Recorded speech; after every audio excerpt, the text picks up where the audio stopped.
Friends, in this program, talk to an expert and resolve your queries related to COVID-19. और आप सबका हार्दिक स्वागत है जो Zoom पर हमारे साथ जुड़े हैं और जो FB पे जुड़े हैं और साथ में जुड़ते जा रहे हैं. So today the host of the program, मैं लावण्य Patel, psychologist, counselor, hypnotherapist, NLP trainer, life coach, and the director of Ananya Life Skill Center, contributing in the field of mental health for the last 20 years. और हम ये पूरा programme उस situation में, this is a very grim situation of कोविड-19, जिसमें asymptomatic to severe infection हमारे चारों तरफ दिख रहे हैं. People are total family to family quarantine है.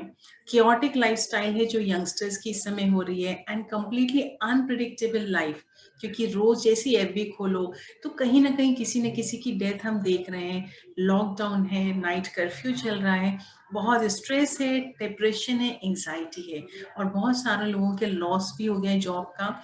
Insufficient availability of oxygen, ventilator और बहुत सारी पेनफुल डेथ के बीच में हम ये सारा प्रोग्राम कर रहे हैं. बट आई होप कि हम में से मैक्सिमम लोग या सारे लोग सारे प्रोटेक्टिव मेजर्स को इस्तेमाल कर रहे होंगे, फिर वो मास्क हो, सैनिटाइज करना हो फ्रिक्वेंटली या 3 फीट की दूरी रखना हो, ये सब हम कर रहे हैं. And we hope for the best, क्योंकि गवर्नमेंट अपने बेस्ट एफर्ट्स कर रही है. डॉक्टर्स, उनके स्टाफ जो हैं, जो उनके पास अवेलेबल फैसिलिटीज है उसमें वो रात दिन हमारी सेवा कर रहे हैं. और साइमल्टेनियसली यदि हम भी अपनी जवाबदारी उठाना शुरू कर दें तो हमने जैसे लाइफ के दूसरे चैलेंजेस को एक्सेप्ट किया, उनको क्रॉस किया, तो हम सब कलेक्टिवली मिलके इस चैलेंज को भी क्रॉस कर पाएंगे. लेकिन इस पूरी जर्नी में we need to salute all the doctors, nurses, medical staff and health workers, क्योंकि इतने टफ टाइम में ये लोग अपने परिवार से दूर हैं और बहुत रात दिन मेहनत कर रहे हैं. कभी ये कोविड पॉजिटिव के बिल्कुल एक स्टेप पास हैं या 1 इंच पास हैं, जिससे हम सब दूर रहने की कोशिश करते हैं. And this time they are the heroes of our nation and they are fighting insistently for our life. So, itne critical time mein, somehow we are able to manage to invite the very popular, very humble and always smiling, the eminent physician, and he is giving his services to Vapi and the surrounding area for more than 20 years. और उन्होंने हमारा ये invitation accept किया and मुझे पता नहीं लग रहा है कि मैं कौन सा एप्रोप्रिएट वर्ड बोलूं to say a big thank you doctor Anand. So you are most welcome in the show doctor Anand. One say yes doctor Anand, yeah you are most welcome. Hello Lavanya ji. Thank you. Good evening all the audience. Thank you so much. At the outset I would like to thank you for inviting me for this great program. आप ऐसी बहुत सारी workshops conduct करते रहती हैं, आप हम लोग सुनते रहते हैं और आज आपने मुझे यहाँ पे आने का मौका दिया और आपके ऑडियंस के साथ में इंटरेक्ट करने का मौका दिया. It's a great opportunity for me and I really like to thank you for that. Thanks तो हमें बोलना चाहिए क्योंकि हम सारी ऑडियंस की तरफ से, because you are so much busy, और एक बार आपको कॉल किया और आपने इमीडिएटली हाँ बोल दिया, because we have so many queries. बहुत सारे कंफ्यूजन्स भी हैं, एप्रीहेंशंस भी हैं और हमारे लोगों जो देख रहे हैं एफबी में भी हैं और जो अभी हमसे जुड़े हैं. सो अब हम ये प्रोग्राम शुरू करते हैं. सो 1-6 तो आई थिंक मेरे सारे फ्रेंड्स जिस समय एफबी में भी हैं और जूम पे भी हैं, हम में से अधिकतर लोग समझ चुके हैं कि ना this is not the time कि हम गवर्नमेंट को ब्लेम करें या हॉस्पिटल्स को करें. They are doing their best.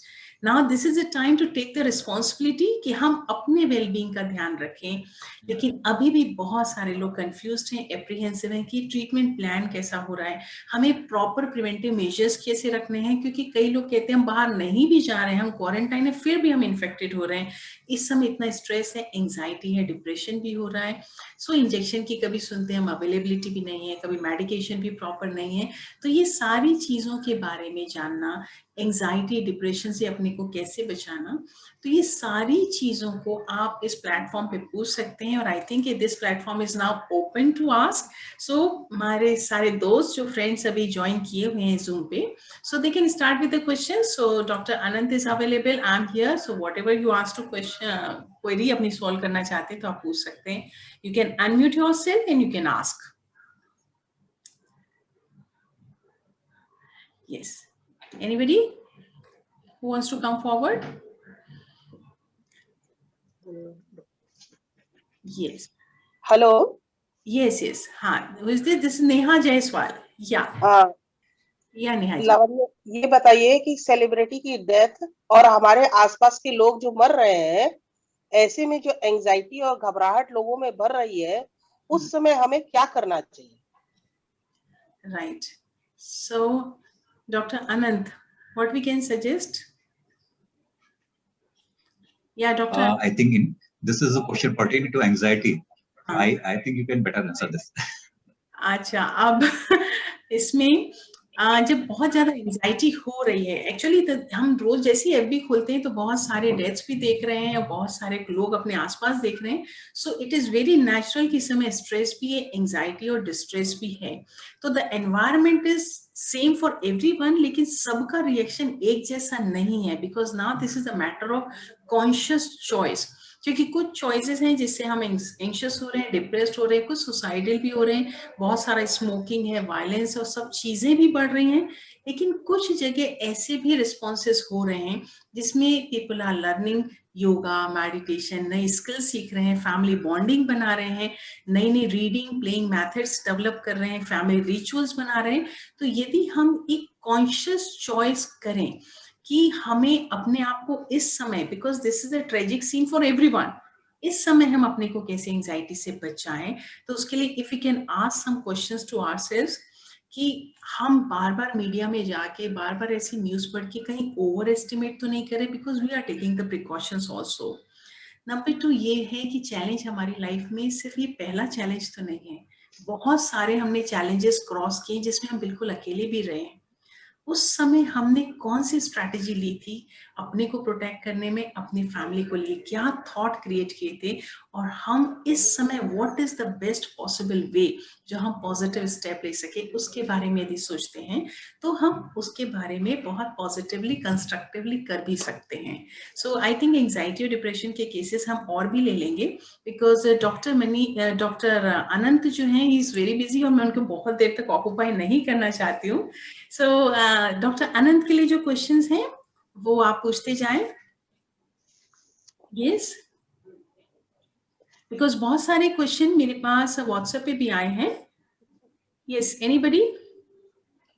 हमारे फ्रेंड्स में घबराहट और बेचैनी और डिप्रेशन हो रही है न्यूज सुनकर. इस समय क्या हमको प्रोफेशनल हेल्थ जो लेना चाहिए, प्रोफेशनल हेल्थ वालों से एडवाइस लेनी चाहिए? या doctor Anant, yes please. Definitely आप लोग को प्रोफेशनल हेल्प इसमें लेनी चाहिए.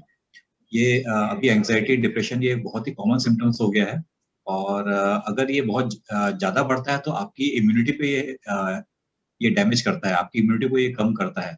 और जब आपकी इम्यूनिटी कम होती है तो आपकी वायरस से लड़ने की ताकत भी कम हो जाती है. तो अगर आपको लगता है कि आपके पेरेंट्स में ये एंजाइटी और डिप्रेशन के सिम्टम्स दिख रहे हैं तो डेफिनेटली आपको प्रोफेशनल हेल्प लेनी चाहिए.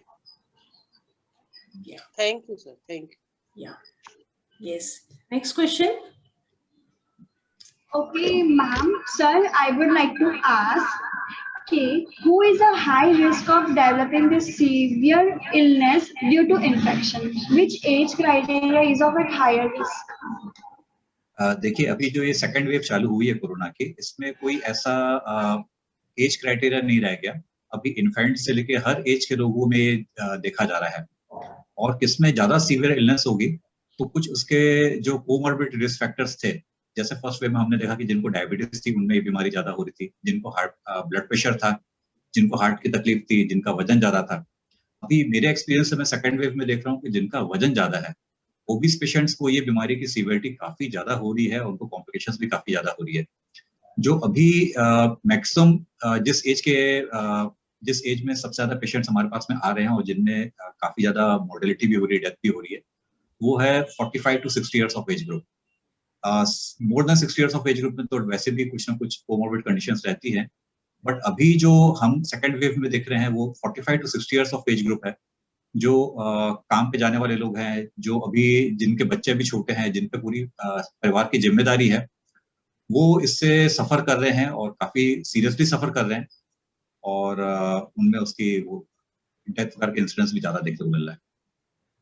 इसका एक दूसरा रीजन मैं ये भी समझ रहा हूँ कि ये जो चूंकि 35 to 40 years, 45 years and 45 to 60 years, ये चूंकि कामकाजी ग्रुप है, इनमें अक्सर जब भी कोई कोविड के इनिशियल सिम्टम्स आते हैं, बुखार आया, सर्दी आई, खांसी आया, तो वो घर पे खुद ही मेडिसिन लेके 2-3-4 दिन तक ऐसे उसको टालने की कोशिश करते हैं।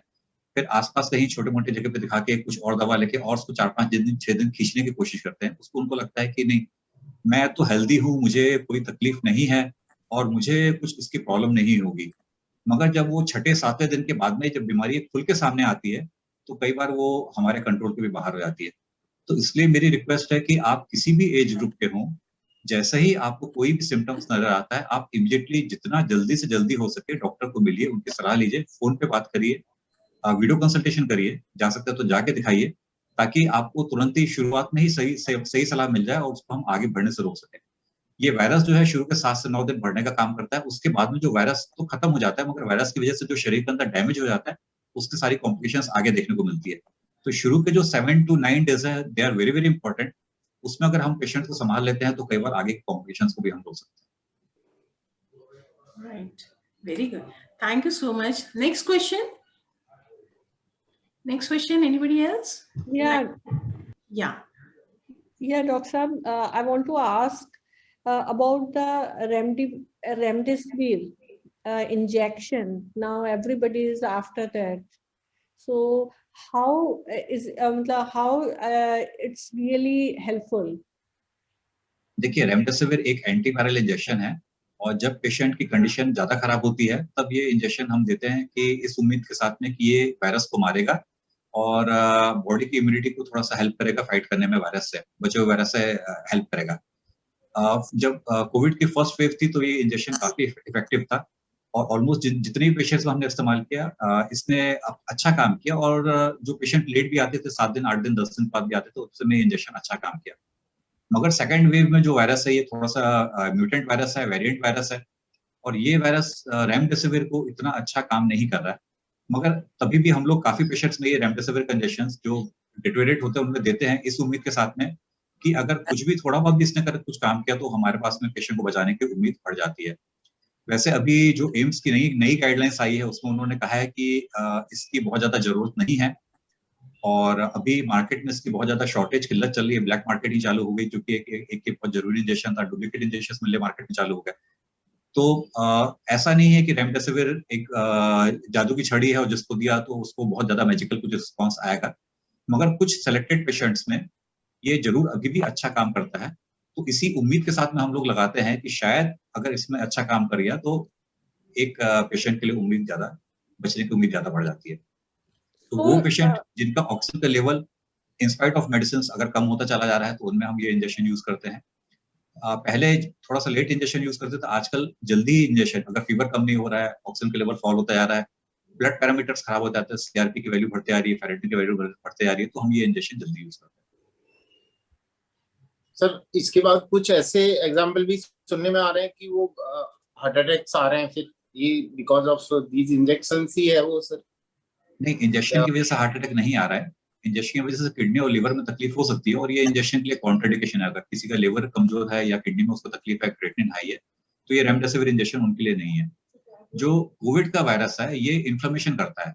इन्फ्लेमेशन का मतलब ये होता है कि वो शरीर के अंदर की जो बारीक कोशिकाएं हैं उनको डैमेज करता है, उसमें सूजन पैदा करता है। तो ये जो खून लेके जाने वाली नसें रहती है, आर्टरीज रहती है, इसको भी अंदर से डैमेज करता है। तो जब खून लेके जाने वाली नसें डैमेज होती है तो वो क्लॉटिंग की टेंडेंसी को बढ़ाती है, प्लेटलेट काउंट को कम करती है और उसकी वजह से कभी हार्ट के अगर नस में डैमेज हो गया, आर्टरीज में डैमेज होगा तो उसकी वजह से हार्ट अटैक आ सकता है। तो हार्ट अटैक आना, ब्रेन में स्ट्रोक आना, पैर की नसों में खून जम जाना, ये सारा कोविड के कॉम्प्लिकेशंस है। कई बार पेशेंट इसी प्रेजेंटेशन से आता है कि हार्ट अटैक आ गया, यंग पेशेंट, कोई और कारण नहीं है, ब्लड प्रेशर नहीं है, डायबिटीज नहीं है, स्मोकिंग नहीं करता, मगर हार्ट अटैक आ गया तो मालूम पड़ा कि जब उनको हार्ट अटैक का इलाज करते हैं और जब जांच करते हैं तो मालूम पड़ता है कि वो कोविड की बीमारी भी साथ में है। Right, any next question? या इसमें सर कोई भी इनिशियल सिम्टम्स आता है तो उसमें फीवर जरूरी होता है क्या कोविड में? नहीं, कोविड में अभी जो ज्यादा प्रेजेंटेशन आ रहा है, सबसे ज्यादा तकलीफ जो आ रही है वो शरीर में दर्द, कमजोरी और बिना किसी कारण के बहुत ज्यादा थकान लगना है। पेशेंट्स बोलते हैं कि भाई एकदम 2-3 दिन ऐसा हो कि हम कुछ काम ही नहीं कर पा रहे हैं, थोड़ा सा चलता तो हमारी सांस फूल जाती है। कई पेशेंट्स को बुखार नहीं आता, ज्यादातर पेशेंट्स को अभी हम जो देखने में आ रहा है वो जोड़ों में दर्द की वजह से आ रहे हैं, हाथों में दर्द की वजह से आ रहे हैं और बहुत ज्यादा थकान की वजह से आ रहे हैं कि वो अपने डे टू डे एक्टिविटी में भी उन लोगों को कंफर्टेबल नहीं लग रहा। लेडीज हैं किचन में जा रही है तो उनको उसमें थकान लग रही है, बीच में बैठ जा रही है, तो ये सिम्टम्स भी आ रहे हैं। फर्स्ट प्रेजेंटेशन में खांसी और बुखार की कॉम्प्लिकेशन ज्यादा थी, अब की बार में थोड़ा सा अलग वेरिएंट चेंज हो गया। कई पेशेंट्स लूज मोशन से आ रहे हैं, कई पेशेंट्स हेडेक से आ रहे हैं। तो अभी कोविड इतना कॉमन हो गया कि कोई भी प्रेजेंटेशन से आ रहा है तो हम लोग ये सोचते हैं कि कोविड एक बार पहले रूल आउट कर लें, वो तो नहीं है। कल एक पेशेंट आई थी जिसके यहाँ जबड़े में दर्द हो रहा था, आज उसका टेस्ट करा तो कोविड पॉजिटिव आया। तो सब वेरिएंट इसका जो है प्रेजेंटेशन चेंज हो रहा है। It is a great mimic, हमारी मेडिकल लैंग्वेज बोलते हैं इट इज ग्रेट मिमिक, किसी भी तरह से प्रेजेंट कर सकता है except pregnancy. Okay. Right. Beautiful answer. So next question. Yes, I Yeah. wanted to ask, Hmm. this doctors are prescribing injection tocilizumab nowadays. Yes. So it is a very costly injection, about 31,000 costing. Yes sir. Yes sir. So what is the exact use of that? इसमें देखिए tocilizumab injection जो है ये virus का, जैसे मैंने बताया कि शरीर के अंदर में इन्फ्लेमेशन करता है और जो लेटर पार्ट में जो कॉम्प्लिकेशंस होती हैं वायरस की, वो शरीर के अंदर में जब इन्फ्लेमेशन करता है तो शरीर उस वायरस को मारने की कोशिश करता है। तो ये जब लड़ाई होती है शरीर के अंदर में, एक तरफ से वायरस और एक तरफ से बॉडी की इम्यूनिटी जब उसको फाइट करने की कोशिश करती है, तो शरीर में जो हर हिस्से हैं उसके, लंग्स भी डैमेज होता है, हार्ट भी डैमेज होता है, किडनीज भी डैमेज होती है। ये जो डैमेज है हम जो अलग अलग तरीके के जो लैब पैरामीटर्स है उसके हिसाब से जज करने की कोशिश करता है। तो जब जो पेशेंट ऑलरेडी मेडिसिन पे है और उसके बाद भी उसकी हालत खराब होती जा रही है, उसका ऑक्सीजन का सैचुरेशन फॉल होना चालू हो जाता है, क्रिएटिनिन का लेवल बढ़ना चालू हो जाता है, लिवर एंजाइम्स के लेवल बढ़ने चालू हो जाते हैं, तो ये पेशेंट्स रहते हैं कि जिनको कई बार हम शरीर की इम्यूनिटी के रिस्पॉन्स को कम करने के लिए टोसिलिज़ुमैब इंजेक्शन यूज करते हैं। टोसिलिज़ुमैब इंजेक्शन जो शरीर की इम्यूनिटी है उसको दबा देता है। तो जब शरीर का लड़ना बंद हो जाता है तो कई बार जो शरीर और वायरस की लड़ाई है वो रुक जाती है। तो ये इंजेक्शन भी इस सेकेंड वेव में बहुत ज्यादा काम अब की बार नहीं कर रहा है। फर्स्ट वेव में इसने बहुत अच्छा काम किया था, बट वापस अब की बार तो टोसिलिज़ुमैब इंजेक्शन मिल भी नहीं रहा है इतनी आसानी से, और इसके इक्विवेलेंट बहुत सारे इंजेक्शंस हैं जो इस्तेमाल किए गए हैं, बट अगेन अब की बार जो रिजल्ट है बहुत अच्छा नहीं है। Still doctors prescribe कर रहे हैं सर, बहुत रैम्पेंट। सर देखिए, जब पेशेंट सीरियस होता है और आपके आंखों के सामने उसका ऑक्सीजन का लेवल फॉल होना चालू हो जाता है, आपने मशीन लगाया, बाईपैप लगाया, वेंटिलेटर लगाया, फिर भी पेशेंट आपके सामने आंखों के सामने देखते नीचे अगर डिटेरियोरेट हो रहा है, तो आपके पास में जो भी पॉसिबल वे है आप कोशिश करते हैं उसको बचाने के लिए। ये इसमें भी वैसे ही आ जाता है, और जो ला सकता है तो उनमें ट्राई करता है, जो नहीं ला सकता तो उसमें तो बाकी कोशिश तो चालू ही रहती है। सर अभी सेकेंड वेव में इफेक्टिव कौन से क्या चीज है, विच मेडिसिन? सेकेंड वेव में जो सबसे इफेक्टिव मेडिसिन अभी आ रही है वो स्टेरॉइड्स ही है। वो बॉडी के इन्फ्लेमेशन को कम करने का काम करती है, और अगर ये स्टेरॉइड्स एक समय पे चालू किया जाए, सही समय पे चालू किया जाए, तो वो अच्छा काम करती है। दूसरी जो दवा है जो बहुत अच्छा काम कर रही है वो है ऑक्सीजन। राइट। तीसरी जो है वो हिपेरिन वगैरह या ब्लड थिनर्स वगैरह है वो यूज करते हैं। और जो चौथा जो सबसे इंपॉर्टेंट चीज है वो है आपकी बॉडी की पोजीशन, प्रोनिंग पोजीशन। जो अगर पेशेंट को जैसे ही थोड़ा सा ऑक्सीजन का लेवल फॉल होना चालू हुआ तो उनको बोलते हैं आप पेट के बल या छाती के बल लेटिए, उससे जो फेफड़े के पीछे के हिस्से हैं वो काम करना चालू कर देते हैं, जो नॉर्मल कंडीशन में काम नहीं करते, और ऑक्सीजन का लेवल तुरंत इंप्रूव हो जाता है। ये 4 चीजें हैं जो अभी भी काम कर रही हैं। बाकी रेमडेसिविर है, टोसिलिज़ुमैब इंजेक्शन है, या और बाकी जितने सारे इंजेक्शंस है, ये अगर समय पे यूज किया तो किसी में काम करते हैं, किसी में काम नहीं करते। Sir betamethasone injection, how is it? Yeah, that is a steroid. Yes. So is it useful? Yes, it is useful. Yeah. Okay. Thank you, sir. Sir इसमें बहुत सारे केसेस तो ज्यादातर ऐसे नजर आ रहे हैं जिनको लगता नहीं कि कहीं वो क्लोज कांटेक्ट में आए हैं और फिर भी वो एक्सपोज हो रहे हैं, तो क्या लगता है सर उसमें? घर बैठे हो रहे हैं। हाँ, घर बैठे हो रहे हैं। ये देखिए एपिडेमियोलॉजिकल जो करते हैं, स्टडीज करते हैं, वो इसका ज्यादा अच्छा आंसर दे सकते हैं। हम ये बता सकते हैं कि अभी पहले था कि ये फोमाइट ट्रांसमिशन से होता है। फोमाइट ट्रांसमिशन का मतलब कि जब आप बात करते हैं तो आपके मुंह से जो अदृश्य कीटाणु निकलते हैं, जो हवा में निकलते हैं, वो कीटाणु हवा में कितनी देर तक रहता है, ये एक क्वेश्चनेबल मार्क है जिसको अभी तक समझा नहीं गया है वायरस के बारे में। तो ये कीटाणु वहीं रहता है, उसी रूम में रहता है कि इस रूम से बाहर भी निकल जाता है। तो अभी जो आपके आसपास जो भी लोग घूम रहे हैं, बाहर आप निकलते हैं घर के बाहर, या घर में जो भी बाहर से कोई भी व्यक्ति आता है, अभी आपको ये मान के चलना है कि उसके शरीर में ये कीटाणु है। जब भी वो बोल रहा है, जब भी वो सांस ले रहा है, जब भी वो छींक रहा है, जब भी वो खांसी कर रहा है, तो वो हवा में वो कीटाणु छोड़ रहा है। वो कीटाणु आपको दिखने वाले नहीं है, और वो उस हवा के कांटेक्ट में जो भी व्यक्ति आता है, भले वो घर के अंदर भी रहता है, वो आता है तो उसको ये बीमारी हो सकती है। हॉस्पिटल्स में स्टडी किया गया तो उन्होंने देखा कि जो एसी के जो डक्ट्स हैं, जो एसी के फिल्टर्स हैं, जो एयर फिल्टर्स के जो फिल्टर रहते हैं, उसमें काफी भर के कीटाणु मिला है उनको। तो उनको तब ये समझ में आया कि ये हवा से फैलने वाला है, और जहां भी हवा फिल्टर होती है, जहां से भी हवा जाती है, वहां पे होता है। एक रूम में बैठे हैं लोग, अगर वही हवा सर्कुलेट हो रही है दूसरे रूम में, तो वहां पे भी लोगों को बीमारी हो जाती है इससे। तो इस तरह से अभी देखा जा रहा है, तो इसलिए मास्क पहनना जरूरी है, सोशल डिस्टेंसिंग करना जरूरी है। आप अभी जो नई रिकमेंडेशन आ रही है कि आपको घर के अंदर भी मास्क पहन के रखना है। सर इसे मास्क डबल मास्किंग भी कहा जा रहा है, whether it is necessary? कपड़े का जो मास्क रहता है, सिंगल जो कपड़े का मास्क रहता है, वो बहुत ज्यादा प्रोटेक्टिव नहीं रहता। मेडिकल मास्क जो रहते हैं, N95 मास्क, वो अच्छे हैं। सर्जिकल मास्क जो है वो काफी अच्छा प्रोटेक्शन देता है। एंड सर्जिकल मास्क को अगर आप कपड़े के मास्क के साथ पहनेंगे तो it gives a very good protection, double protection हो जाता है, वो अच्छा मास्क। तो वो डबल मास्किंग में एक कपड़े का मास्क और एक सर्जिकल मास्क आप इस्तेमाल कर सकते हैं। सर इमरजेंसी में बाहर जाना पड़े तो सर ट्रैवलिंग में क्या क्या प्रिकॉशन लेना चाहिए, वेदर इट इज एडवाइजेबल? देखिए, अगर ट्रैवलिंग तो इसमें एडवाइजेबल नहीं है, और अगर इमरजेंसी में आपको जाना पड़े तो जो भी आपको नॉर्मल पैरामीटर्स अभी जो बताए जा रहे हैं, जो प्रिकॉशंस के, masking, social distancing, frequent hand sanitization, यही चीज है जो आपको बताएंगे। Thank you sir. सर इसका पीक कब तक आने का क्या रिसर्च बोल रही है कि कब तक? अभी तो इसके बारे में मेरी को ज्यादा जानकारी नहीं है। अभी तो जो पेशेंट्स आ रहे हैं उनको संभालने में लगे हुए हैं, तो अभी इसमें आगे कैसे ये वेव आगे बढ़ रही है, कैसे कब कहाँ जाके ये रुकेगी, फिर वापस तीसरी वेव आएगी कि नहीं आएगी, ये सब समय बताएगा। एक क्वेश्चन था सर, पेशेंट का लेवल 3 है HRCT when he is admitted and within 2 days it is rushing to 18. Yes. Because of oxygen it happens?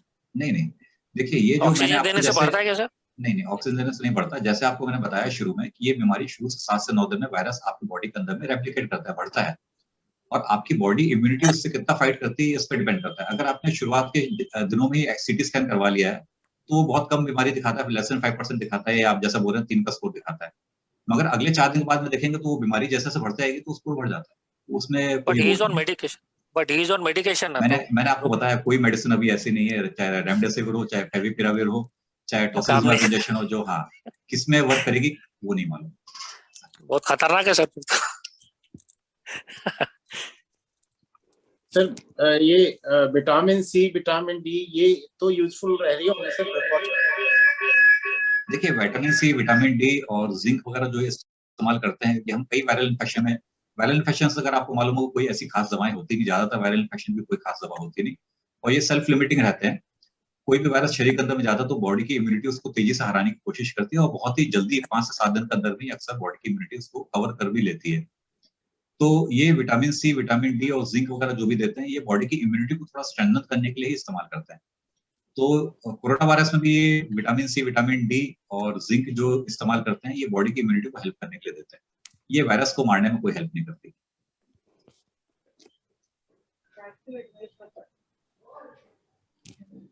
Any next question? Sir, I wanted to ask that I have a pet dog. So can my dog or any other pets get infected? कुछ studies बताती हैं कि pets में भी ये देखा गया है। US वगैरह की स्टडीज में उन्होंने देखा कि डॉग्स में भी ये जो साथ में रह रहे थे उनको ये बीमारी हुई है। इंडिया के बारे में मेरा बहुत ज्यादा इसके बारे में कोई जानकारी नहीं है। तो अगर आपको कोविड मालूम पड़ता है तो जो इसका इन्फेक्टिविटी पीरियड है शुरू के 5 से 7 दिन तक, तो बेटर रहेगा कि आप अपने पेट से उस समय दूर रहें।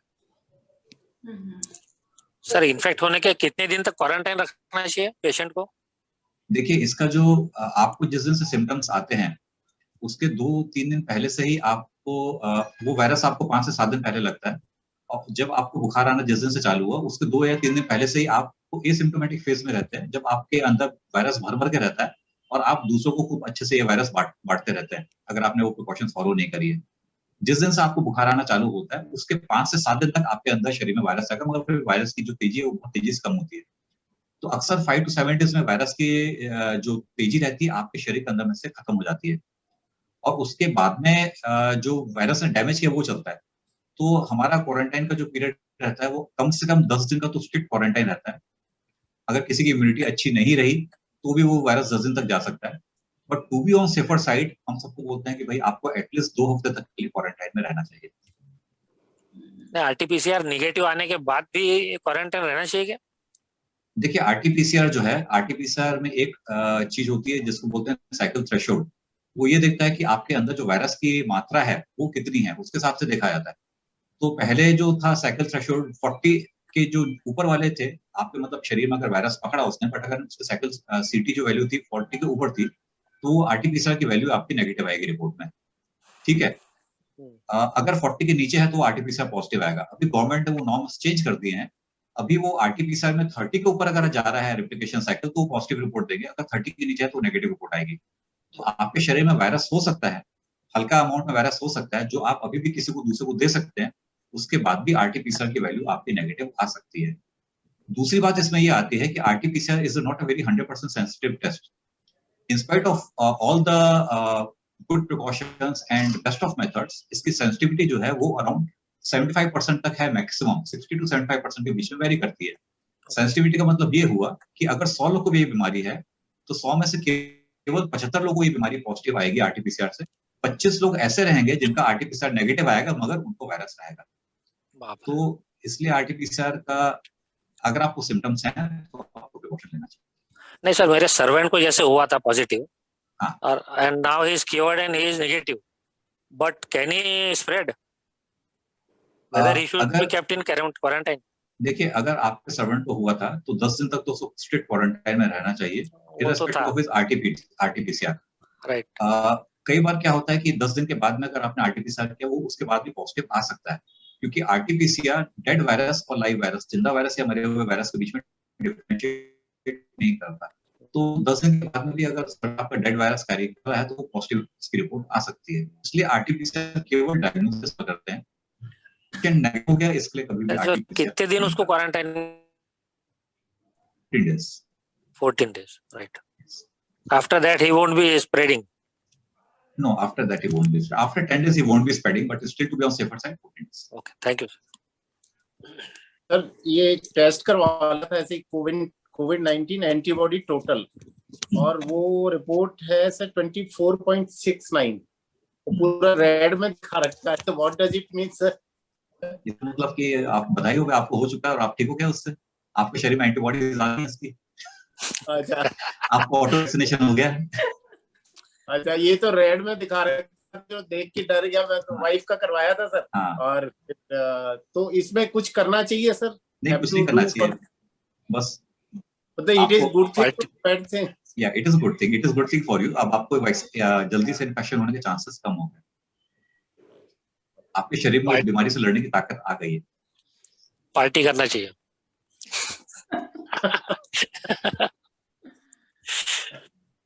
Okay, next question. Anybody else who wants to ask?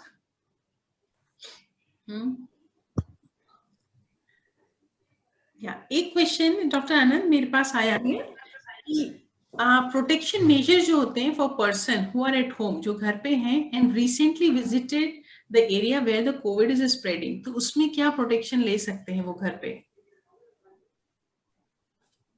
मतलब वो वहां पे ऐसी जगह होकर आए हैं जहाँ पे कोविड था? हाँ, जहाँ पर काफी स्प्रेड था और घर पे आ गए हैं। हाँ, तो अब वो घर पे क्या प्रोटेक्शन ले सकते हैं वो? अब देखिए, बाकी मेंबर्स के लिए, बाकी मेंबर्स के लिए जैसे आप जाएंगे कहीं भी तो आपको वहां पे जाते हो अपना पूरा प्रोटेक्शन रखना है, वहां पे आपको मास्क पहनना है, वहां पे आपको ग्लव्स पहनना चाहिए प्रेफरेबली, और फ्रीक्वेंटली हैंड सैनिटाइजेशन करना चाहिए, सोशल डिस्टेंसिंग जितना हो सके मेंटेन करें। घर आने के बाद में जैसे हम लोग जाते हैं हॉस्पिटल, हम लोग जाते हैं वहां पे हमारा कांटेक्ट होता ही है, इन spite of all the precautions हम जानबूझ के और पेपर अनजाने में भी कांटेक्ट में आते हैं। तो घर जाके आपको वो सारे कपड़े चेंज कर देना है, वो सारे कपड़े धोने में डाल देना है। हो सके तो आपको हमेशा एक शावर ले लेना चाहिए with shampoo and everything, and उसके बाद ही आप बाकी घर वालों के कांटेक्ट में आइए तो अच्छा है।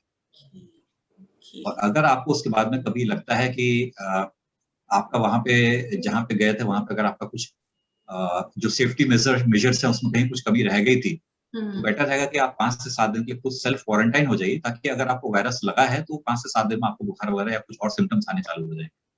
तो अगर आपको डाउट है अपने सेफ्टी मेजर्स पे, तो it is always better to self quarantine. एक और क्वेश्चन आया है कि कोविड-19 can be caught from a person जिसके पास कोई सिम्टम ही नहीं है, उससे भी हो सकता है क्या? यस, जैसे मैंने बताया कि जिस दिन से आपको बुखार आता है उससे 2 या 3 दिन पहले से आपके शरीर के अंदर में वायरस बहुत तेजी से मल्टीप्लाई करता है और आपके शरीर में वायरल लोड बहुत हाई रहता है। तो उस समय आपको कोई सिम्टम्स नहीं है और आप अगर उसमें आपने मास्क नहीं लगाया है, तो आप एक सोर्स है, ओपन सोर्स है, जो जिनके कांटेक्ट में आप जाएंगे उनको आप वायरस दे सकते हैं। Asymptomatic carriers, these are known as asymptomatic carriers. कई बार वायरस लगने के बाद में कुछ लोग को बिल्कुल भी सिम्टम्स आते हैं, जैसे सिद्धार्थ जी बोल रहे थे, तो हो सकता है he was a asymptomatic carrier, उनको इन्फेक्शन हुआ, उनको मालूम ही नहीं पड़ा और वो धीरे-धीरे इन्फेक्शन अपना 10 to 15 डेज में ठीक हो जाएगा और उनको अभी उन्होंने चेक किया तो उनकी बॉडी शरीर में एंटीबॉडीज दिखा रहा है, बट वो उस पीरियड में हो सकता है उन्होंने भी बहुत सारे लोग को इसका प्रसाद बांटा हो। तो एंटीबॉडी टेस्ट करवाना चाहिए क्या या और नहीं, एंटीबॉडी टेस्ट करवाने को कोई खास फायदा नहीं है। एंटीबॉडी अगर आपकी है तो भी ठीक है, नहीं है तो भी ठीक है, आपको प्रिकॉशन सारी फॉलो करनी है। Okay right. और जैसे किसी के घर में हो गया है, किसी को इन्फेक्शन है, तो बाकी घर वाले कैसे मैनेज करें और फिर वो क्या preventive measures, one person is there quarantine in one room, so बाकी लोग क्या कर सकते हैं उसके साथ डील करने के लिए? तो जो घर पे है तो कोशिश करिए कि रूम में रहे, उससे बाहर नहीं निकले।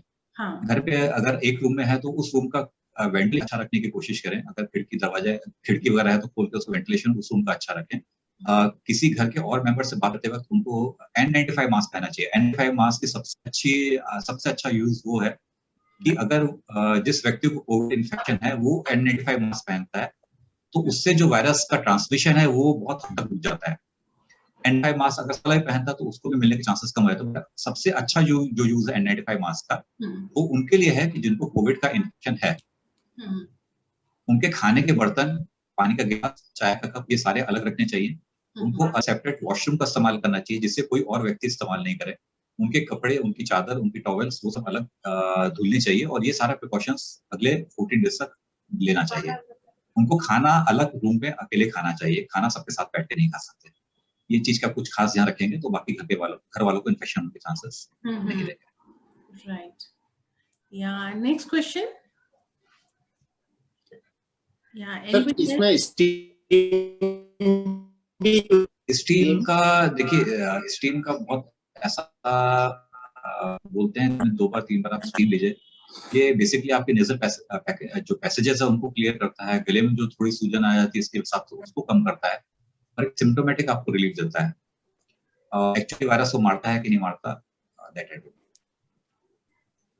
नो। एसी यूज करना भी पेशेंट को डेंजरस रहता होगा ना? एसी यूज करने को नहीं करना चाहिए ना? एसी कर सकते हैं, यूज कर सकते हैं।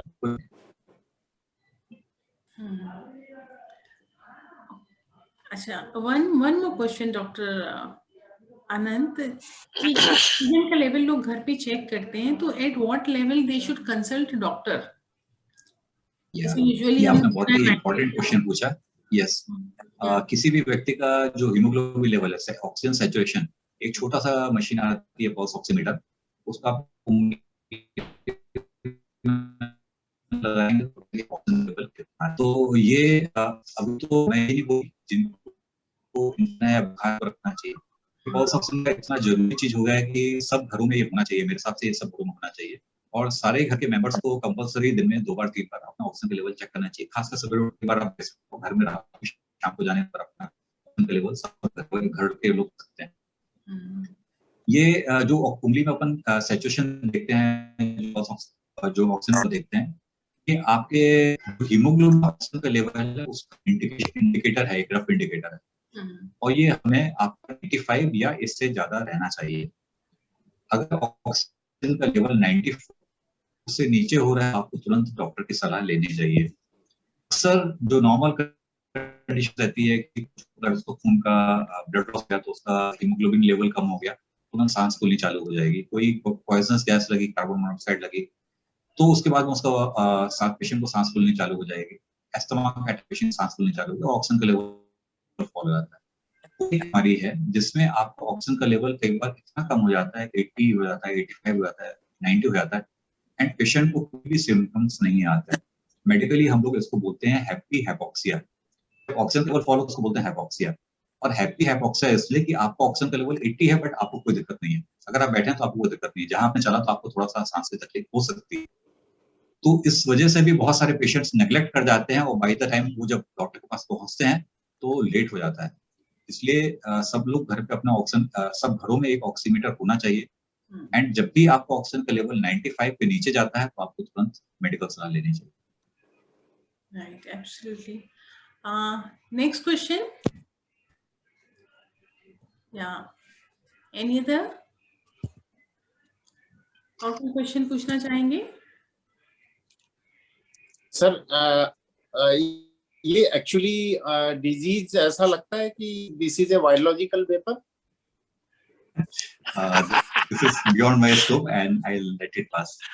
सर ये इसका जवाब तो आपको मीडिया वाले ज्यादा अच्छा देंगे।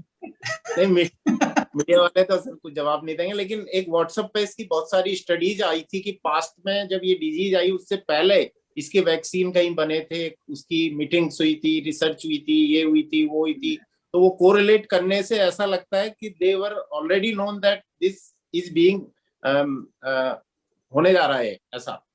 मैं आपको बस इतना ही बता सकता हूँ कि एक बहुत ही खतरनाक वायरस है और ये बहुत तेजी से म्यूटेट करता हुआ वायरस है, जो लास्ट ईयर था इस साल उससे बदल गया। आगे जाके और कैसा अपना रूप धर लेगा ये हमको भी नहीं मालूम। तो बस इसका बचाव रखिए, वो ज्यादा जरूरी है। कहाँ से आया, कैसा है, वो तो ठीक है, अब हिस्टोरिकल इंटरेस्ट की बात हो गई, अब आगे क्या करना है उस पर हमको ध्यान देना।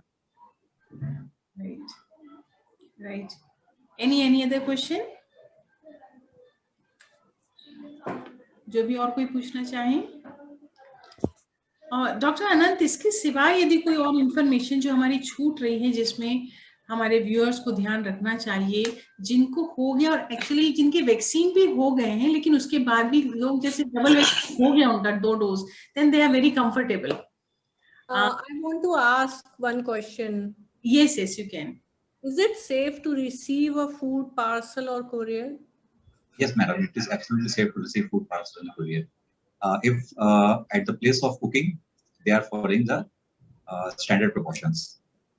अगर वो साफ सफाई से मास्क पहन के और ध्यान से बना रहे हैं तो बिल्कुल सेफ। सर वो जो डिलीवरी बॉय उसका तो कुछ पता ही नहीं, वो क्या करके लाएगा खाना।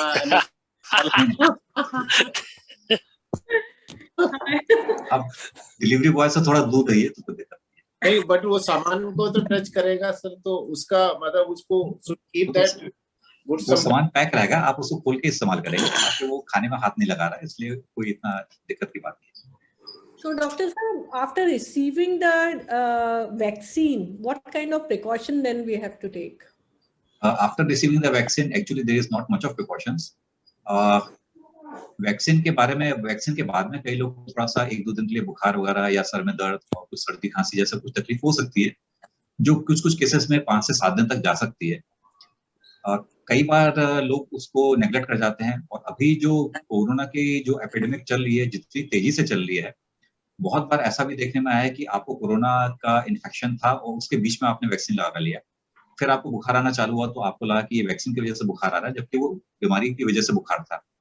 तो अगर आपको लगता है कि वैक्सीन के बाद में कोई बहुत ज्यादा दिक्कत नहीं होती, अगर बहुत ज्यादा दिक्कत हो रही है तो एक बार मेडिकल सलाह ले लेनी चाहिए। वैक्सीन के बारे में मैं 2-3 चीज और बताना चाहूंगा कि 2 तरह की वैक्सीन अभी इंडिया में मिल रही है, एक कोविशील्ड वैक्सीन है और एक कोवैक्सीन वैक्सीन है। अगर आपको फर्स्ट डोज जिस भी वैक्सीन का लगा है, सेकंड डोज आपको उसी वैक्सीन का ही लेना है, आप उसको वैक्सीन को चेंज नहीं कर सकते। कोवैक्सीन की सेकंड डोज जो है वो पहले दिन डोज के 4 हफ्ते के बाद में या 28 दिन के बाद में ही लगेगी। कोविशील्ड की जो फर्स्ट डोज अगर आपको लगेगी तो सेकंड डोज 6 से 8 हफ्ते के बीच में लग सकती है।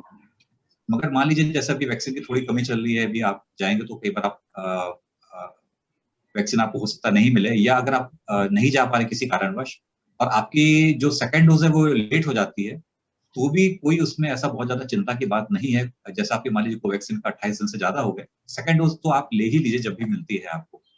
थोड़ी उसकी एफिकेसी 5% to 10% सेकंड डोज के बाद में कम हो सकती है, बट वो वैक्सीन इफेक्टिव रहेगी।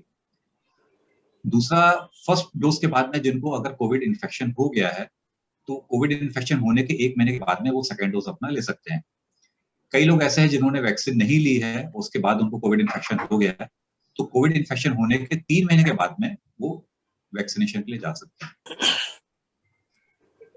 सर फर्स्ट वैक्सीन के बाद डॉक्टर साहब, हाँ बोलिए। आफ्टर द फर्स्ट वैक्सीन देखा गया मेरे काफी मित्रों को कोरोना अफेक्ट हुए हैं, वो पॉजिटिव आए हैं। हाँ। So whether the immunity goes low, we have to take नहीं, precautions about it. वैक्सीन के बाद में कभी भी इम्यूनिटी कम नहीं होती, वैक्सीन के बाद में हमेशा इम्यूनिटी बढ़ती है, मगर जो कोविड के अगेंस्ट में स्पेसिफिक इम्यूनिटी है उसको बढ़ने में टाइम लगता है। जो आपने वैक्सीन लगाया, वैक्सीन के बाद में जो कोविड से लड़ने की ताकत है वो आने में टाइम लगता है। वो आने में आपका सेकंड वैक्सीन के 15 से 40 दिन के 15 दिन के बाद में आपकी एक्चुअली इम्यूनिटी माउंट होती है। फर्स्ट वैक्सीन के बाद में कोई इतनी सिग्निफिकेंट इम्यूनिटी आपके शरीर में डेवलप नहीं होती। सेकंड वैक्सीन के 15 दिन के बाद में जाके आपकी इम्यूनिटी लेवल बढ़ना चालू होती है। इम्यूनिटी कम नहीं होती। मगर सर 1.5 साल से अभी कोरोना है, but we are not infected, but after taking first vaccine many of my friends are getting infected, so they are disturbed that.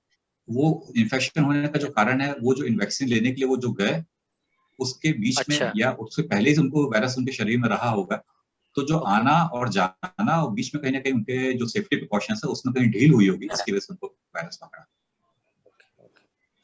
Vaccine की वजह से आप कोरोना इन्फेक्शन नहीं होगा। सर ये जो मैं रिपोर्ट का बात कर रहा था, कोविड एंटीबॉडी टोटल का, अभी सर इसको फर्स्ट वैक्सीन लिए हुए 35 डेज हो गए एंड आज की रिपोर्ट ये है, तो अभी कब लेना चाहिए कोविशील्ड का सेकंड डोज सर? कोविशील्ड का सेकंड डोज 6 हफ्ते में लेना चाहिए, 6 से 8 हफ्ते के बीच में। पहले डोज से 6 से 8 हफ्ते के बीच में। अगर ये एसिम्प्टम हुआ होगा, इन्फेक्शन जाके निकल भी गया होगा, तो भी ये आपकी रिपोर्ट बताती है कि ये इस साल का नहीं, पिछले साल का इन्फेक्शन का होगा जिसके आपके शरीर में ऑलरेडी एंटीबॉडीज थी। अच्छा सर, ये अभी जो वैक्सीन लग रहा है वो 1 साल के लिए वैलिड है या you have to take again? ये अभी आप समझ लीजिए 6 महीने के लिए ही वैलिड है। अभी जब जैसे समय जाएगा तब मालूम पड़ेगा कि आपकी इम्यूनिटी कितनी अच्छी आती है, वो कितने दिन तक होती है। तो अभी तो 6 महीने के लिए मान लीजिए, 6 महीने के बाद फिर गवर्नमेंट बताएगी। ये कोई भी अभी कोविड में आपको ये चीज समझना है कि अभी तक जो भी प्रिवेलेंट वैक्सीन है दुनिया में, चाहे वो पोलियो की हो, चाहे डिप्थीरिया की हो, चाहे हेपेटाइटिस की हो, ये वैक्सीन बन के आने में उनको लगते हैं कम से कम 10 साल। अभी टेक्नोलॉजी की वजह से चेंज हो गया बहुत। अभी जो नई वैक्सीन को चाहिए वो भी 5 साल में मार्केट में लॉन्च हुई। अभी सारे साइंटिस्ट ने मिलके इस कोविड की वैक्सीन को 1 साल से अंदर के कम समय में भी लॉन्च कर दिया है। तो अभी इसकी इफेक्टिवनेस जैसे जैसे समय जाएगा उसके बाद ही मालूम पड़ेगी। तो इसके बारे में बहुत ज्यादा जानकारी सबको किसी को भी नहीं है। जैसे समय जाएगा लोगों को इस बारे में जानकारी होगी, वो आपको भी मालूम पड़ेगी। Right. And what is the incubation period of this virus? Or around 5 to 7 days. 5 to 7 days. तो उस समय भी हमें कुछ सिम्टम आना शुरू हो जाते हैं क्या? नहीं, एसिम्प्टोमेटिक, जैसे that is incubation period. Incubation period में कोई भी सिम्टम्स नहीं आते, इसलिए इसको इंक्यूबेशन पीरियड बोलते हैं। जब सिम्टम्स आने चालू होते हैं तब से सिम्प्टोमेटिक डिजीज होता है। राइट। Yes.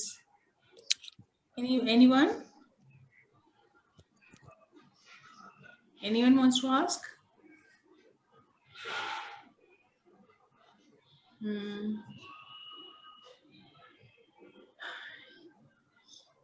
आपका ऑडियो बंद है, ऑडियो चालू कीजिए। I think Lavanya ji, I will take one last question, if you don't mind. Yes, sure, because your time is very precious right now. So, anybody else wants to ask some question?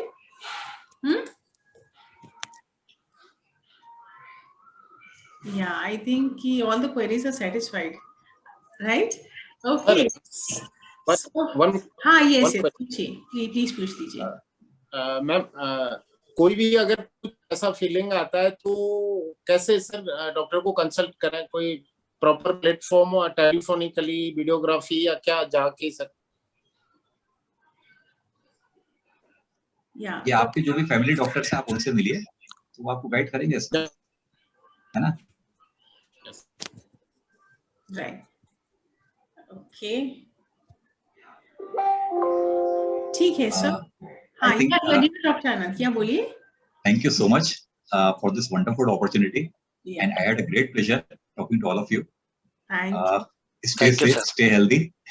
Yeah, thank you so much, Dr. Anand, for your precious time and this valuable information, because बहुत सारी चीजें जो हमें पता ही नहीं थी, and I think the session is very useful for our friends and our every friends. So yes, thank you, sir. Thank you so much, Dr. Anand. Thank you so much. Thank you very much. Yeah. So, all my dear friends, so this was the session for all the symptoms, prevention क्या लेना, because बहुत सारी चीजें जो हमें पता ही नहीं थी तो वो डॉक्टर आनंद ने हमें बता दी हैं. तो इसके सिवाय और माय सजेशन, बिकॉज हम सबको पता भी है कि हमें योगा, प्राणायाम, एक्सरसाइज रेगुलर करना है. Walking is a must thing. और 4 केमिकल्स को दिमाग में रखना है कि वो 4 केमिकल जो एंडोर्फिन है, डोपामिन, सेरोटोनिन एंड ऑक्सीटोसिन, जो अभी पॉसिबल है कि घर में रह के हम क्या क्या कर सके, जिसके लिए exercise is a must. Number 2, meditation बहुत ज्यादा इंपॉर्टेंट है इस समय, ताकि आपके मन को वो शांत रखे, जो इम्यूनिटी को बिल्डअप करने में भी बहुत हेल्प करेगा. इंटरनल रेजिलियंस को भी बहुत ज्यादा बढ़ाता है. लेकिन कभी जब स्ट्रेस में आ जाते हैं, एंशियस हो जाते हैं, तो mindful exercises are very important, जो यूट्यूब में बहुत सारी अवेलेबल है. आप कोई भी एक पिक करके उसकी प्रैक्टिस कर सकते हैं. इसके साथ Mandela art, that is also very relaxing, जिससे ब्यूटीफुल पिक्चर्स होती हैं, सिर्फ आप उसको कलरिंग करना है तो इसकी आपके पूरे थॉट्स एक जगह सिंक्रोनाइज हो जाते हैं, तो सारे डिस्ट्रैक्शन से और नेगेटिव मैसेजेस से आप बच सकते हैं. इसके साथ में जब कभी बहुत एंजाइटी हो रही हो, स्ट्रेस हो रही हो, तो I can suggest you start writing the journal, जिसमें whatever the feelings are there, क्योंकि हमारे आसपास हम बहुत सारे लोगों को खो रहे हैं. जैसे वेबी में निकालते तो बहुत सारे लोग जो अपने शरीर को छोड़ के जा रहे हैं, और कहीं ना कहीं हमारे घर वाले, हमारे प्यारे लोग भी घर से बाहर काम करने जाते हैं, तो हमें स्ट्रेस होता है, एंजाइटी होती है. तो अपनी फीलिंग्स को एक्सेप्ट करना, नलीफाई भी नहीं करना, and you start writing all the thoughts and start reflecting also, कि कहीं मैं ओवर एस्टिमेट तो नहीं कर रहा हूँ, क्योंकि हम जब प्रिकॉशन ले रहे हैं तो कहीं ना कहीं हम सेफ्टी मेजर्स में भी हैं.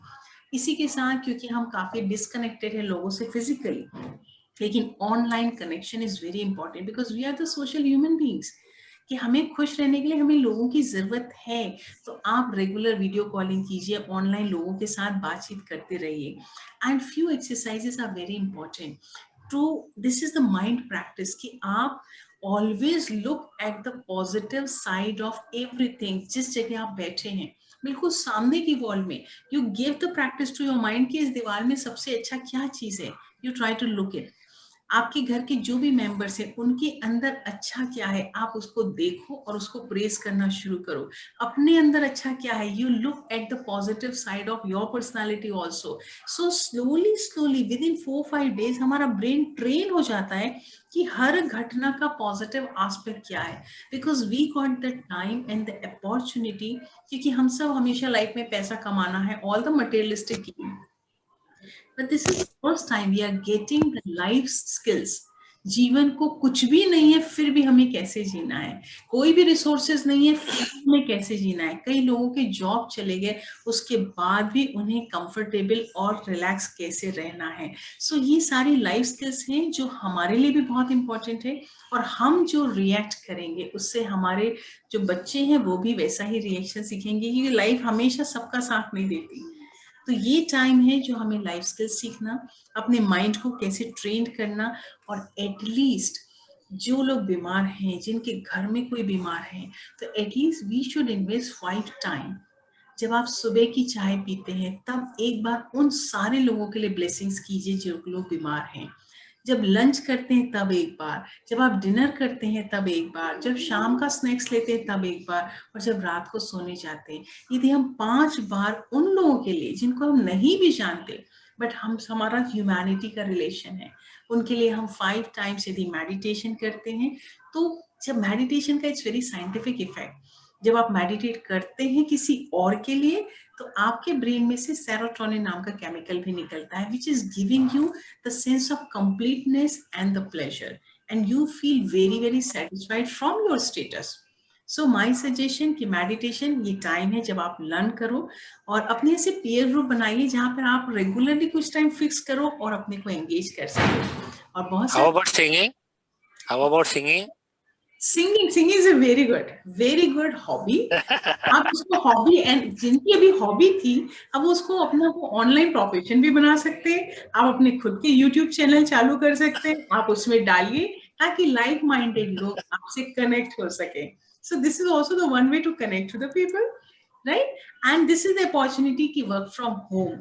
तो मेरा सजेशन है, कई बार थॉट्स आते हैं कि मैं तो घर में बंद गया, मैं तो कुछ नहीं कर पा रहा हूँ, मुझे घर पे ही बैठना है। तो we need to reframe the thoughts. Reframe मतलब उसी थॉट को आप कैसे, suppose that thought is I am just stuck inside, मैं फंस गया हूँ, आप उसको सिर्फ रीफ्रेम करेंगे तो पूरी फीलिंग चेंज हो जाएगी। जैसे you can reframe, I can finally focus on my home and my self. Just आपने रीफ्रेम किया, आपकी फीलिंग चेंज हो गई और आपका ब्रेन फिर आइडियाज निकालना शुरू करेगा कि how can I focus on my self. जैसे सपोज वन थॉट आता है कि मैं तो जिम जाना बंद कर दिया, अब मेरी बॉडी का क्या होगा। So reframe the thought, I got the opportunity to learn yoga online. जैसे आपने पॉसिबिलिटी दिखा दी और रीफ्रेमिंग कर दी, आपका ब्रेन बिल्कुल उस तरफ दौड़ना शुरू कर देगा और आइडियाज निकालना शुरू कर देगा। सो दूसरा सवाल मैं चाहूंगी आपको बताना, this Covid is teaching us कि लाइफ के बहुत सारे एस्पेक्ट को कैसे डील करना, कि वी नीड टू फोकस कि हमारे अभी भी कंट्रोल में है क्या, क्योंकि बहुत सी चीजें अभी टोटली आउट ऑफ कंट्रोल हो गई। नहीं, वो मुन्ना बनाऊंगी, मैं भी खाऊंगी, रस रहेगा तो खाते बनेगा, इसलिए बोला। रूपाली मुंह में रस रहेगा तो शायद हम भी खा पाएंगे। Right, okay. So we need to focus कि हम अभी भी कैसे हेल्दी खाएं। अपने जो न्यूज हम देखते हैं पूरे समय, जिसमें से बहुत समय देखते हैं तो वो न्यूज हमें डराती है, लेकिन इंफॉर्मेशन होना चाहिए, लेकिन वो आपके 5 मील्स नहीं होने चाहिए। इसी समय आप ब्रीदिंग एक्सरसाइज कर सकते हैं, ग्रेटिट्यूड मेडिटेशन कर सकते हैं, हेल्प कर सकते हैं एक दूसरे को। तो हमारा जो टाइम है ये सारी चीजें सीखने का, और आप घर पे काम कर रहे हैं, इसका मतलब ये नहीं कि अब आप बिल्कुल लेथार्जिक लाइफ, कभी भी उठ रहे हैं, काम ज्वाइन कर रहे हैं, कभी नहीं कर रहे हैं, नो वे। क्योंकि जब हमारी नॉर्मल रूटीन आएगा उस समय आपको बहुत तकलीफ होगी। सो माय सजेशन कि you suppose to follow your daily routine, जो आपका चलता था, टाइम से उठना है, टाइम से ब्रेकफास्ट करना है, एक्सरसाइज जो करना है वो करना ही है, और आपका टाइम जब लॉग इन करने का होता है काम का, उसी समय लॉग इन करिए। सोने का टाइम भी ऐसा नहीं मैं न्यूज देख रहा हूँ, आज ये चला गया, आज ये चला गया, नो वे। आपका जो पर्टिकुलर टाइम है आप उस टाइम पे ही जाए, because this is the exam. हम सबको ये पेपर पास करना ही है एट एनी कॉस्ट, अपने को बचा के रखना ही है। और कुछ चीजें जो मैं अपने बच्चों के लिए सजेस्ट करूं, क्योंकि हमारे यंगस्टर्स कॉलेज नहीं है, ऑनलाइन क्लासेस भी शायद बहुत सी की बंद हो गई, छोटे बच्चे घर पे हैं, फीमेल्स बहुत ओवरलोडेड हैं काम से, और बच्चों को इस समय आप कैसे मैनेज करें। यंगस्टर्स के लिए तो बहुत it's the message for them कि यंगस्टर्स इस समय क्या कर सकते हैं, because they have the choice. हमारे पास इतने यंगस्टर्स आ रहे हैं इस समय, बहुत सैड हैं, डिप्रेस्ड हैं, बहुत निगेटिव थिंकिंग आ रही है, उसमें से कुछ ने स्मोकिंग भी चालू कर दिया, किसी ने ड्रिंकिंग चालू कर दिया, रात भर वेब सीरीज में लगे। So this is the time कि you need to choose the, you have the power to choose कि इस समय आपको डिस्ट्रक्टिव वे में जाना है या कंस्ट्रक्टिव वे में जाना है। बिकॉज यंगस्टर्स के लिए बहुत सारे जो कॉलेज जाते हैं, बहुत सारे ऑप्शंस हैं कि वो दे शुड स्टार्ट रीडिंग, उसके साथ वो राइटिंग ब्लॉग्स कर सकते हैं, इंस्टा में वो ऐसे ग्रुप में टॉक्स में मेंटल हेल्थ के लिए जो उनकी जनरेशन के लोग उससे कनेक्ट हो सकें, तो मेंटल हेल्थ के टॉक्स ऑर्गेनाइज कर सकते हैं, करेंट इश्यूज पे टॉक कर सकते हैं, प्रॉब्लम सॉल्विंग के बहुत सारे वर्कशॉप चल रहे हैं, लाइफ स्किल्स के वर्कशॉप चल रहे हैं, वो यदि वो ज्वाइन करते हैं, गार्डनिंग कर सकते हैं, अपने पेरेंट्स की हेल्प कर सकते हैं, घर पे एक्सरसाइज कर सकते हैं, and I can suggest they can also learn the meditation, क्योंकि वही सिखाएगा कि सारी परिस्थितियों में आप कैसे हमेशा परसिस्टेंट रहें, रेजिलियंस को यूज करें और हमेशा खुश रहें।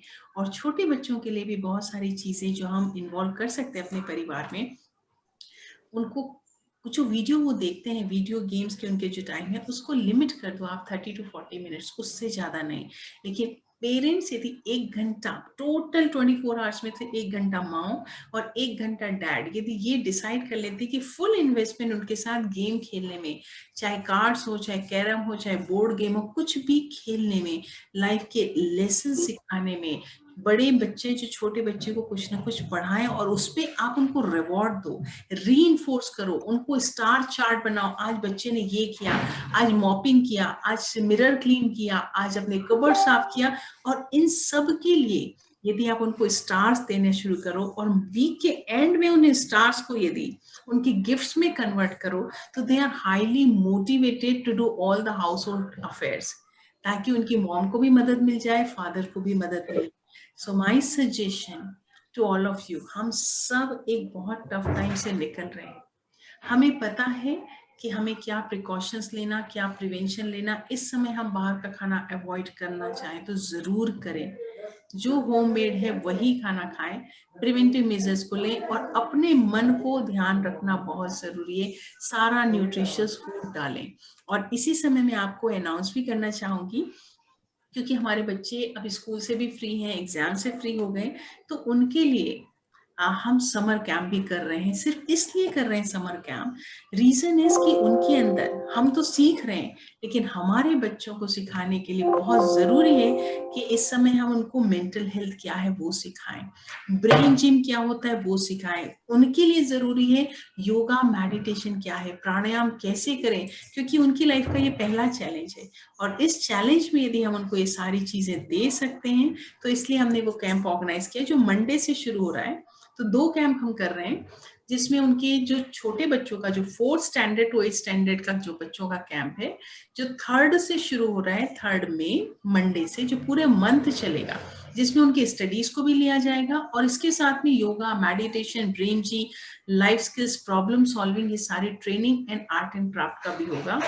और 1 वीक का कैंप जो हमारे टीनेजर्स हैं वो हम कर रहे हैं, वो 10th to 15th में, और उसमें उनकी सारी problem solving, life skills, decision making